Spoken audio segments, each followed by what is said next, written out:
തെരുവ് നായ പ്രശ്നം ഏറ്റവും രൂക്ഷമായിക്കൊണ്ടിരിക്കുകയാണ്. കുട്ടികൾ കടിയേൽക്കുന്നു, മരിക്കുന്നു. പ്രതിരോധ വാക്സിനുകൾ പോലും വർക്കാവുന്നില്ല. അപ്പോൾ തെരുവിലെ നായ്ക്കളല്ല, ഞങ്ങൾക്ക് ഞങ്ങളുടെ കുട്ടികളാണ് പ്രധാനം എന്നുള്ള മുദ്രാവാക്യമൊക്കെ ജനങ്ങൾ പലതവണ മുഴക്കി കഴിഞ്ഞു. കുട്ടികളാണ് വലുത്, പട്ടികളല്ല എന്ന് പറയുന്നുണ്ട്. ഇപ്പോൾ ഒരു സ്ത്രീയെ കഴിഞ്ഞ ദിവസം നമ്മളൊരു വീഡിയോ കണ്ടതാണ്. വഴിയിലൂടെ നടന്നു പോകുന്നവരെ പെട്ടെന്നൊരു പട്ടി ഒന്ന് ആക്രമിക്കുക.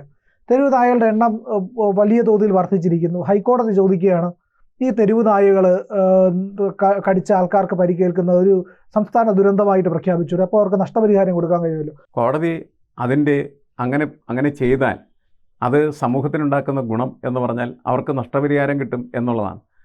നഷ്ടപരിഹാരം കിട്ടാൻ വേണ്ടി നമ്മൾ തെരുനായകൾക്ക് നിന്നു കൊടുക്കണം. തെരുനായ വരുന്നത് കടിച്ചു, എന്നെ കടിക്കൂ പട്ടി എന്ന് പറഞ്ഞിട്ട് പട്ടിയെ കൊണ്ട് കടിപ്പിച്ചിട്ട് നമ്മൾ സർക്കാരിൽ നിന്ന് നഷ്ടപരിഹാരം വാങ്ങണം. എന്താണ് അതിൻ്റെ യുക്തി?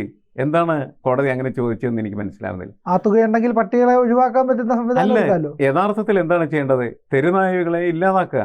കൂടുതൽ വാർത്തകളും വിശേഷങ്ങളും നിങ്ങളിലേക്ക് എത്താൻ ABC മലയാളം സബ്സ്ക്രൈബ് ചെയ്യുക, ബെൽ ബട്ടണും അമർത്തുക.